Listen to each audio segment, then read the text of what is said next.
Bonsoir à tous. Dans 4 jours, l'Assemblée nationale aura un nouveau visage. Dimanche, les électeurs de 14 de nos 15 circonscriptions sont appelés aux urnes pour élire leurs députés. À l'approche de l'échéance, l'ambiance de la campagne se tend. Alors, en partenariat avec nos confrères de France Bleu, nous vous proposons une soirée exceptionnelle de débat. Dans une demi-heure, Anne Auger sera à mes côtés pour animer le débat de la première circonscription de Côte-d'Or. Puis, nous nous intéresserons à la deuxième de Lyon. Mais on débute cette émission avec la 4e de Saône-et-Loire. C'est la circonscription de la Bresse. Au premier tour, c'est le candidat de l'Union des droites LR-RN, Éric Michou, qui est arrivé en tête avec 44,3%. Devant la députée sortante, la socialiste Cécile Untermaier avec 30%. Arrivé troisième, le LR Anthony Vado a décidé de se retirer sans pour autant donner de consigne de vote. Avec nous ce soir, les deux candidats toujours en lice. Éric Michou, bonsoir. Bonsoir monsieur, bonsoir madame Untermaier. Vous êtes donc le candidat issu de l'alliance conclue entre Éric Ciotti et le Rassemblement national. Et Cécile Untermaier, bonsoir. Bonsoir. Vous êtes candidate socialiste soutenue par l'Union de la gauche. Cécile Untermaier, vous êtes la députée sortante et vous n'êtes arrivée que deuxième dimanche dernier. Est-ce que c'était clairement une déception pour vous ? Non, je savais que ça allait être difficile. Il y avait également un très bon candidat qui était Anthony Vado, qui a fait 6 voix. J'ai fait 3000 voix de plus qu'en 2022 et j'avais gagné contre le Rassemblement national avec un pourcentage de 57%. Bon, je salue le score. Mais avec un taux de participation bien élevé. Mais la participation est bien élevée. Elle a exprimé la colère des électeurs. Il faut absolument l'entendre. Et puis, aujourd'hui est un nouveau jour, c'est une nouvelle élection, on met les compteurs à zéro. Anthony Vado s'est désisté, un désistement républicain qui, c'est vrai, me soulage, puisqu'il se désiste pour me faire gagner. S'il ne s'était pas désisté, c'était plus possible. Donc, alors on va voir, vous donnerez vos arguments pour savoir qui des deux va réussir à récupérer, si je puis dire, ces voix. C'est pas un argument, c'est une réalité, c'est un fait, point, c'est tout. Très bien. Éric Michou, vous, votre score, il a dû forcément vous réjouir. C'est la 5e fois que vous vous présentez aux élections législatives et c'est de très loin votre meilleur score. Ah, effectivement, très très bon score, parce que 45%, j'en suis assez fier, mais en réalité, c'est pas moi qui fais le score, évidemment. Madame Untermaier... C'est qui, c'est Jordan Bardella ? Oui, évidemment.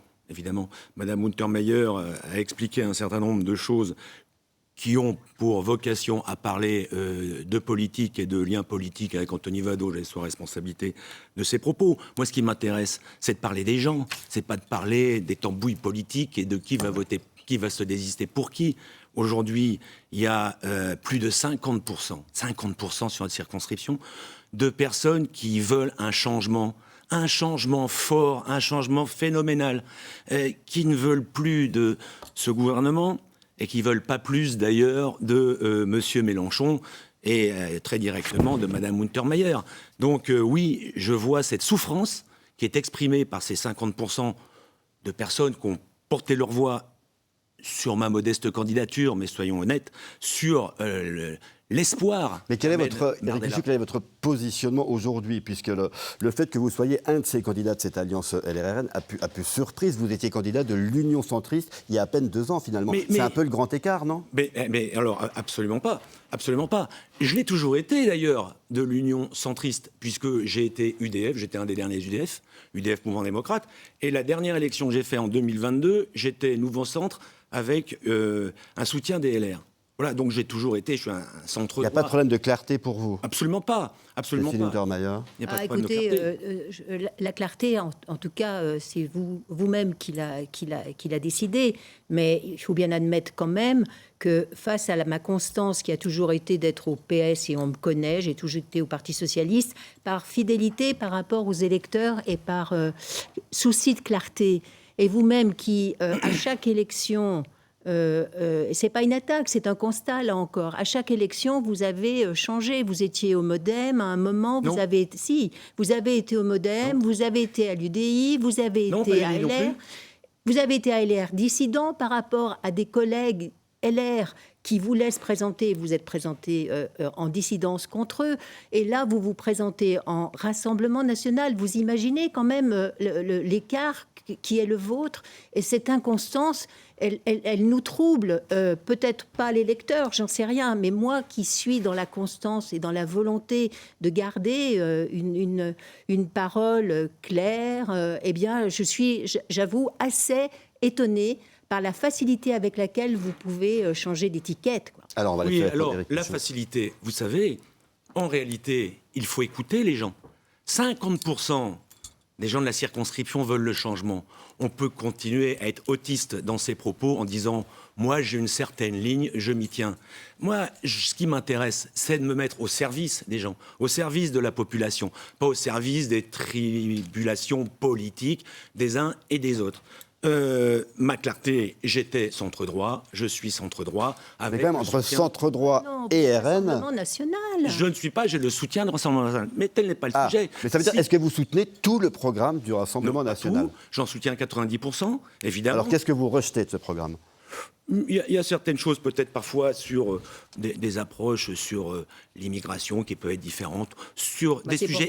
Attendez, si je peux terminer, madame, je vous ai laissé parler tout à l'heure, merci. Oui, juste Oui, après, terminer. S'il vous plaît. Allez-y, Éric Michaud. Sur les aspects économiques essentiellement, mais il faut apprendre à se connaître aussi. Alors, madame Untermaier dit qu'elle a été d'une droiture absolue, sauf qu'aujourd'hui, elle est associée au NPA. Jusque maintenant, à aller draguer les LR, puisque maintenant, Mme Untermaier a parlé en bien de M. On va interroger Cécile Breuiller juste après, mais juste avant, pour clôturer ce sujet, sur comment vous êtes à l'aise ou pas avec cette alliance avec le Rassemblement national. Dans l'actualité aujourd'hui, on parle beaucoup notamment des propos d'un candidat du Rassemblement national de Lyon, des propos à caractère raciste. Est-ce que vous êtes mal à l'aise avec ça, ou est-ce que vous faites avec ? Moi, je suis à l'aise avec les 50% des personnes qui ont voté pour ce changement. Voilà avec qui je suis à l'aise. Maintenant, si on doit commencer à faire le compte et le décompte des personnes qui auraient dit ça ou pas sur chacune des listes, on peut vous parler des fichiers S sur les LFI, on peut vous parler aussi de tous les délinquants divers et variés, de M. Poutou qui a osé se présenter sur la circonscription d'un ancien colonel Beltrame à ce point extraordinaire. Si on rentre dans ce décompte, je ne suis pas certain que les problèmes soient dans le rassemblement qui est le nôtre. Sur l'autre alliance, justement, c'est le de gauche, Cécile Untermaier. C'est vrai qu'à chaque fois qu'on vous rappelle que vous êtes, si on dit candidate Nouveau Front Populaire, ça vous agace. Non, c'est pas que ça m'agace, mais ça a été déjà dit et redit, et c'est pas mon premier mandat. Alors quel est votre positionnement? Mon positionnement, je vous l'ai déjà dit la dernière fois. Et vous saviez, par rapport à LFI, je n'y reviendrai pas.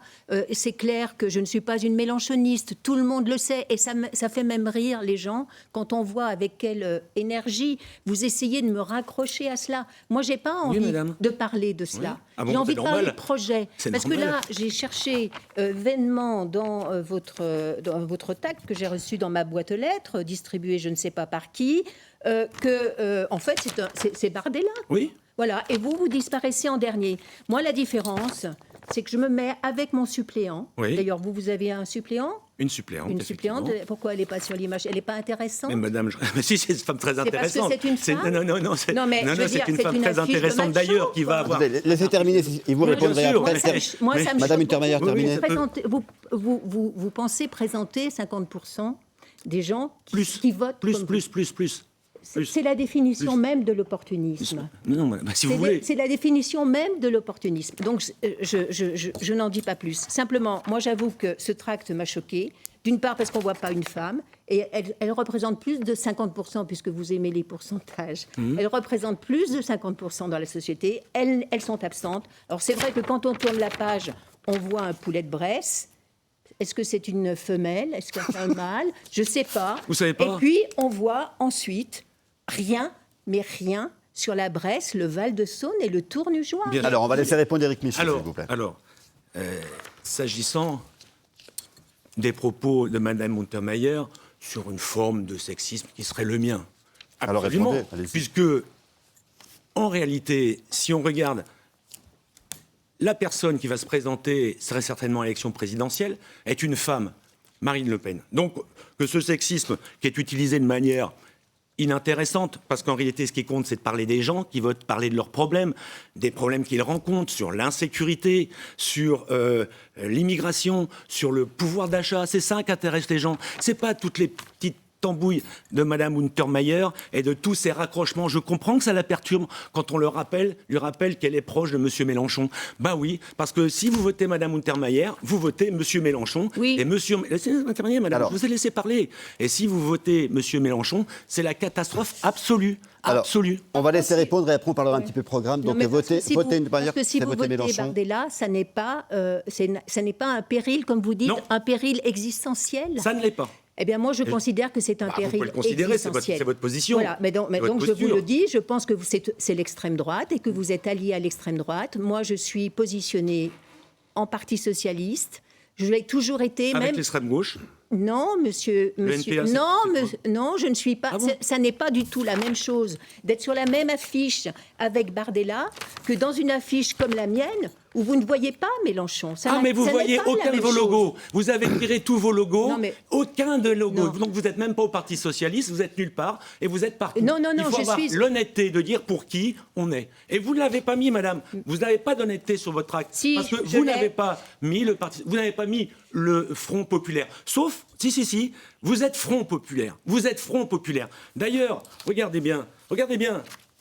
Sur le marché de Louhans, lundi, où je ne vous ai pas vu d'ailleurs, j'y étais. quelqu'un, tant mieux, ça tombe bien, c'est le moment. Ouais. Front populaire. Voilà, Madame Untermaier. C'est pas marqué Parti socialiste, c'est marqué Front populaire. Il faut le dire. Alors, on va laisser répondre Cécile Untermaier et après un élément de programme, s'il vous plaît. Parce que si vous voulez, les accords, c'est pas la même chose que ce que vous faites là. Vous êtes Rassemblement National. Non, vous madame. raccrochez au LR, mais vous êtes Rassemblement National. Non, moi, je suis pour les 50% des gens qui ont voté. Mais vous êtes, excusez-moi, mais vous êtes sur une affiche avec Bardella. Moi, je ne suis pas sur une affiche. C'est un homme très bien. Alors, on a compris, vous l'avez déjà dit, simplement, en amont de cette émission, on vous a demandé simplement de venir avec en tête l'idée de mettre en avant un élément programmatique qui sera pour vous votre priorité des priorités lorsque vous serez élu député ou renouvelé député. Cécile Untermaier, pour vous, la priorité des priorités. Moi, la priorité des priorités, c'est qu'il faut être à l'écoute des gens qui nous ont exprimé leur colère. Et la question du pouvoir d'achat est centrale. Elle est centrale ici, mais moi, je veux parler de mon territoire. Parce qu'en fait, si je suis députée, c'est pas pour accrocher une médaille de député. C'est pour m'occuper du territoire et des habitants qui y sont. Et ils viennent me voir dans les permanences pour me parler de leurs problèmes. Et c'est le député, dans son rôle local, qui semble vous avoir échappé quand je vois effectivement ce document, qui est intéressant. Vous voulez parler des gens, parlez de leurs problèmes. Et la question évidente de la santé, de la désertification médicale, qui n'a pas été votée par les députés. Avec quelle mesure concrète alors ? Avec une mesure concrète, une proposition de loi pour la régulation des médecins sur les territoires. J'ai obtenu que la Bresse soit classée en zone d'intervention prioritaire. Et nous devons absolument organiser l'installation des médecins en respectant le dispositif libéral, mais faire en sorte que les médecins puissent être sur les territoires pour permettre l'accès aux soins des gens. Ils sont dans le besoin terrible. À Crissay, vous avez une maison de santé. Il y a 4 cabinets médicaux, il n'y en a qu'un. À Cuisery, vous avez une maison de santé, 3 cabinets de santé, et vous n'en avez qu'un, un médecin. Et ils s'envoient terriblement, et ils attendent des médecins. Donc il faut améliorer l'offre de soins. Il faut améliorer l'offre de soins, améliorer la régulation, parce qu'il y a des zones qui sont surdotées. L'Agence régionale de santé le sait. Donc on peut très bien imaginer un dispositif. Et vous ne l'avez pas voté. Vos amis du Rassemblement national n'ont pas voté ce texte. Encore député, madame. Non, mais, Alors, vos solutions à vous sur cette question d'amélioration de l'offre de soins, Éric Michaud. Si vous me permettez de parler à nouveau, vous me permettez de parler. Allez-y. je vous donne la parole, monsieur. Madame Untermaier parle d'installer des médecins. Pourquoi ne l'a-t-elle pas faite pendant toutes les années où elle a été présente ?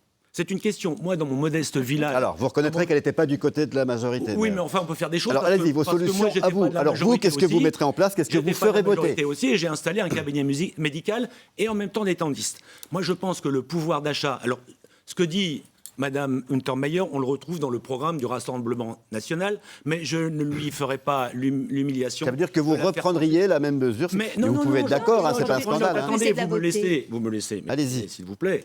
Allez-y. Moi, je pense qu'il y a véritablement une demande par ailleurs. Cette demande est vraie, ce que dit madame est vrai. Mais il y a une demande sur le pouvoir d'achat, sur la baisse de la TVA. C'est quelque chose tout de suite que les gens attendent. Dire il va y avoir des médecins. Et bien sûr, il y aura des médecins. On va s'en occuper. Mais à l'instant présent, qu'est-ce qu'on fait ? parler du futur dans 3 mois, dans 6 mois, dans 1 an. Tout de suite, baisse de la TVA pour améliorer le pouvoir d'achat. Et comment vous la payez ? Laissez-moi terminer, madame, s'il vous plaît. Je vous dirai tout à l'heure. Non, mais je vais vous le dire. Allez-y, Je vais vous le Cécile dire. Untermaier répondra. Deuxième chose, baisse des charges sociales sur les entreprises pour améliorer le pouvoir d'achat des salariés et réduire le taux horaire sur nos usines pour améliorer la compétitivité. Troisième chose, très très importante, puisqu'on parle du territoire, et chère madame, vous allez avoir bientôt ma deuxième profession de foi qui parle du territoire. Vous aurez le plaisir de le lire. Travailler sur le nucléaire, qui est fondamental sur notre territoire. C'est le moteur de notre territoire. En la matière, je suis assez crédible pour en parler, puisque je crée à côté une usine dédiée au nucléaire. Voilà le pouvoir d'achat et 3 éléments factuels que l'on peut mettre en route dès demain. Pas la désertification médicale qu'il faut faire, évidemment, mais que les gens attendent. Sur lesquels vous n'avez pas proposé de solution. Bien sûr que si. Cécile Untermaier. Bon, Bien sûr que si. Je vais vous dire, moi, je pense que la santé n'attend pas. La santé n'attend pas. Il y a une proposition de loi avec le nombre de médecins actuels, en sachant qu'on doit développer effectivement le nombre de médecins, qui permet de faciliter la régulation sur le territoire. Elle ne coûte rien. Il faut une loi. Cette loi existe. Elle est transpartisane. Elle est partie des amis LFistes que vous aimez bien jusqu'à l'arc républicain DLR, mais elle a été refusée par le Rassemblement national. C'est cette proposition de loi, me semble-t-il, que nous pourrions voter tout de suite. Et puis, nous considérons que la baisse de la TVA coûte très cher à l'État. Certes, vous allez faire un audit. Certes, vous allez demander à un cabinet de conseil qui coûte très cher de faire le travail que fait pourtant la Cour des comptes. Si, c'est ce qui a été dit. Mais non, si. Absolument pas. Mais laissez-moi terminer. Laissez finir et après Moi, vous je prendrez la crois que parole. le pouvoir d'achat, c'est un vrai sujet. Bien sûr. C'est un vrai sujet. Vous savez qu'il y a des artisans qui ne se payent moins que leurs salariés. Donc, on ne peut pas imaginer. Donc pour vous, la piste privilégiée pour améliorer le pouvoir d'achat, le pouvoir ce serait... d'achat, c'est d'une part baisser les cotisations. Parce que je connais bien des chefs d'entreprise très sérieux qui habitent à Tournu, qui ont des entreprises de 300 salariés et à Liverpool et qui développent l'export et qui me disent « Cécile, si tu veux que nous payons davantage les salariés, il faut baisser les cotisations. » Eh bien, on va baisser les cotisations. Moi, c'est ce que on ne peut pas laisser l'artisan ou le chef d'entreprise avec ce fardeau qui est de dire on va majorer les salaires. Alors, baisser les cotisations, le chef d'entreprise que vous êtes, Éric Michaud, ne va pas être contre ? Comment ? Baisser les cotisations, le chef d'entreprise... C'est ce que je viens de dire pour les 2 raisons que j'expliquais tout à l'heure. Et finalement, je suis très content de voir que Mme Untermaier est d'accord avec mon programme. Mais c'est pas votre programme, c'est celui que j'ai écrit le premier tour. C'est difficile. Hein. J'ai parlé, mais je fais dans mon village tout ce qui touche autour du médical. J'ai créé un cabinet médical, j'ai créé des dentistes. Et la nécessité du pouvoir d'achat est énorme. Il y a des gens qui ne peuvent plus se déplacer. Mais il y a tellement d'autres sujets sur la désertification médicale, désertification des services publics, toutes ces choses-là.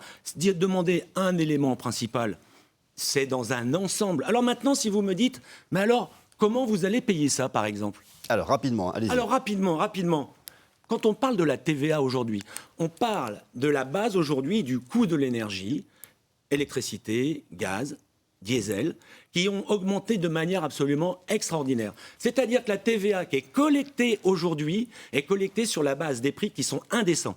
Si on revient à un taux de TVA plus bas, on aura moins de collecte, mais en réalité, on reviendra au taux de collecte avant cette crise énergétique. C'est la première chose. La deuxième chose, si vous donnez du pouvoir d'achat aux personnes, à ce moment-là, ils vont consommer et on va rentrer de la TVA. Vous voulez dire qu'on peut baisser la TVA sur l'énergie sans avoir de baisse de recettes de l'État, c'est ça ? Partiellement. La deuxième chose, Madame, tout à l'heure, a eu la délicatesse de me dire on va faire un audit. On fera un audit avec les gens des services. Laissez-moi terminer, vous me demandez comment on va résoudre ce problème, ce financement. Si, mais laissez-moi répondre. Allez-y, avancez. Laissez-moi répondre. Aujourd'hui, dans cet État qui existe avec M. Macron depuis 7 ans, il y a plus de 700 cabinets de conseil qui sont en train de surfacturer des prestations pour tenter de donner des solutions à des gens qui les connaissent, des directeurs sous les directeurs. Tous ces cabinets dont vous parlez, chère madame, on va les supprimer. Ça représente plusieurs milliards d'euros. 20%, laissez-moi terminer, 20% de la masse salariale... Vous prenez de l'avance sur le temps de parole. J'aimerais que Cécile Untermaier... Mais voilà, vous me demandez, je vous donne les solutions. Je vous en parle. Non, mais nous, on pense effectivement que le problème de l'énergie, le coût de l'énergie, qui est sorti de la période Covid et de la guerre en Ukraine, a généré quand même des super profits. Et que ces super profits, s'ils ne sont pas réinvestis pour développer l'entreprise, il faut à tout le moins que les dividendes versés, le capital, soient taxés. Ça, c'est tout à fait essentiel. Et je pense qu'il n'y aurait pas cette colère dans la rue si le gouvernement actuel avait écouté nos propositions. Nous avons demandé la taxation des superprofits et en particulier des dividendes. Vous avez voté contre les rassemblements nationaux. Ce n'est pas vous, mais le c'est Rassemblement le national. Rassemblement national a voté contre. Nous avons demandé l'augmentation des salaires. Les députés Rassemblement national, c'est-à-dire votre parti politique, a voté contre. On a demandé la revalorisation des bourses étudiantes. Votre parti, le Rassemblement national, a voté contre. Non, parce que c'est ce qui est noté dans le programme. Il suffit de le lire. Vous ne l'avez pas lu? Non. Si, c'est marqué. Concluez sur ce point, concluez sur ce point. Vous avez voté contre. Donc, je veux dire, on ne peut pas dire un jour un truc et l'autre jour le contraire. On va arriver bientôt à la fin de cette émission. Vous allez pouvoir conclure, mais juste avant. Juste avant, on sait que dimanche, il n'y a plus que l'un des trois blocs, c'est le Rassemblement national et ses alliés qui peuvent éventuellement obtenir la majorité absolue. Et c'est loin d'être acquis. Le scénario le plus probable, c'est que personne ne l'ait. Pour faire en sorte que le pays ne soit pas bloqué, si l'un ou l'autre vous êtes élu député, vous êtes prêt à travailler avec qui si personne n'a la majorité absolue tout seul? Éric Michaud. Déjà, la majorité, on va l'avoir. On va l'avoir. Attendez, alors, la question qui se si pose... vous l'avez, tant mieux pour vous, mais imaginez que vous ne l'ayez pas, vous êtes prêt à travailler avec qui? Qu'avec le Rassemblement national? Ça veut dire que vous voulez travailler avec le RN et personne d'autre? Aujourd'hui, monsieur. Non, mais dites-nous. Je vais vous dire. On sait déjà que lorsqu'on va gagner, on espère avoir la majorité, mais ça sera notre Premier ministre, M. Bardella. Alors, si ce n'est pas le cas, c'était ça la question, vous ne voulez pas répondre, si vous M. Bardella n'a pas la majorité, il n'ira pas. Ça veut dire que vous serez dans l'opposition si jamais. Mais quelle opposition il y aura? C'est possible. Vous ne voulez pas regarder avec Cécile Untermaier, vous êtes prête à travailler avec qui pour faire en sorte que le pays, les institutions ne soient pas bloquées? C'est compliqué de faire des projections. Moi, je suis dans une élection, un second tour, c'est-à-dire une nouvelle élection, et je m'emploie. Je comprends bien, mais l'électeur a peut-être le droit de savoir qui est prêt à travailler avec qui. De toute façon, je ne travaillerai pas avec le Rassemblement national, et je ne travaillerai pas avec M. Bardella, qui, à mon sens, est d'une inconstance et d'une nullité gravissime.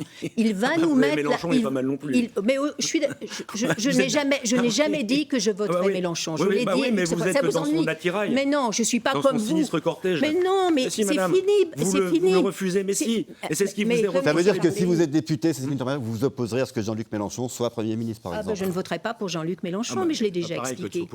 Mais non, mais je ne voterai pas pour lui. Mais de toute façon, non, mais il faut quand même préciser une chose. C'est que le sujet ne se pose plus maintenant. D'accord. Mais pour vous, l'arc, quand on parle d'arc républicain, pour vous, ça va de où à où? Peut-être qu'il faudra trouver une union sur la base, évidemment, de notre programme du Parti socialiste. C'est une voie qui est tout à fait possible, mais nous jouerons, notre rôle central. Il faut qu'on soit central. Merci beaucoup à tous les deux. On arrive déjà, ça va très vite, à la fin de ce débat. Vous allez avoir chacun 45 secondes pour conclure. Je précise juste que l'ordre de passage a été tiré au sort juste avant notre arrivée sur le plateau. Et c'est Éric Michaud qui débute, dont je rappelle, candidat Alliance LR-RN. Vous avez 45 secondes. Mais pour aller dans la suite de ce que vous dites, si vous voulez que demain, il y ait un gouvernement qui puisse s'installer avec la possibilité de changer les choses et appliquer un programme, il faudra dire non farouchement à Mélenchon et à toute son équipe, et Mme Untermaier en particulier, qui lui est son allié.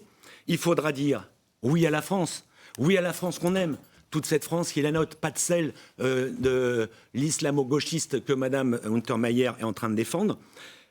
Oui à notre circonscription, surtout oui à tous ceux qui ont voté pour ce changement. Alors, voter Bardella, c'est voter l'avenir de la France. Et passer, c'est maintenant à Cécile Untermaier du Parti socialiste. Vous avez 45 secondes, vous aussi. Alors, moi, je voudrais d'abord remercier mes amis politiques et tous ces collègues qui ont été des adversaires à un moment, mais qui partagent avec moi une vision républicaine.